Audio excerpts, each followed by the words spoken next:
Hello there friends, Philip Robison of Philip Robison Property, and I am heading west 360 k's west of Melbourne to the city of Portland. Portland, famous for fishing, wind farms these days, but Portland's interesting. It's certainly got a varied economy. It relies predominantly on agriculture, forestry, mining, as I said, fishing and tourism. It's serviced by a deep water harbour, and it's actually one of Victoria's 4 major trading ports. Now, around 45% of Victoria's dry bulk cargo passes through the Port of Portland, and there's around 400 workers on site every day, and they are attending to around 300 ship visits per year. Now, another major employer is the Portland Aluminium Smelter. It's got 500 regular employees and about 150 contractors.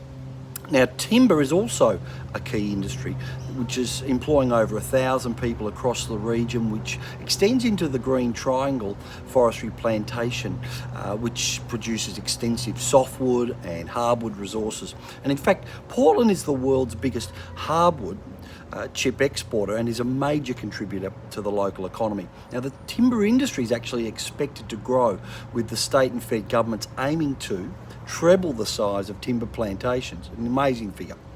Now, this increased productivity, it's going to put extra pressure on local freight routes, especially between the Green Triangle and the Port of Portland.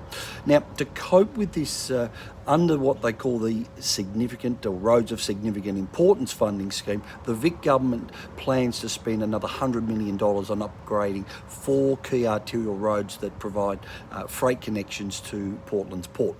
Now, in recent years, I can tell you that Portland has become a regular stop also for cruise ships. So the seaside town is a gateway to, of course, the iconic 12 Apostles, Lockhart Gorge, and the Great Ocean Road.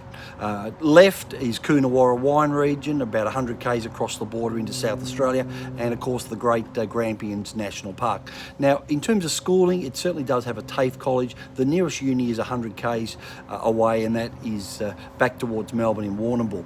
Now, property-wise, in relation to property, well, demand is high, with the town recording 260 annual sales last year, according to data from CoreLogic. Now, the rising number of sales, that's definitely led to a steady rise in house prices. The current median price sits at $255,000. It's actually an actual increase of 9% on the previous 12 months. Now, vacancy rates very, very low at 0.6%. It's actually amongst the lowest vacancy rates nationally. Median rentals sit at 6.1% as well. Now, according to SQM research, the median rent for houses sits at $320 a week, which is up 11% on last year. So there's my snapshot, friends, on the city of Portland.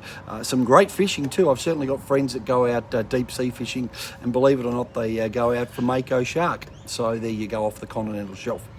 Have yourselves a wonderful week, friends, from Philip Robison at Philip Robison Property, saying bye for now.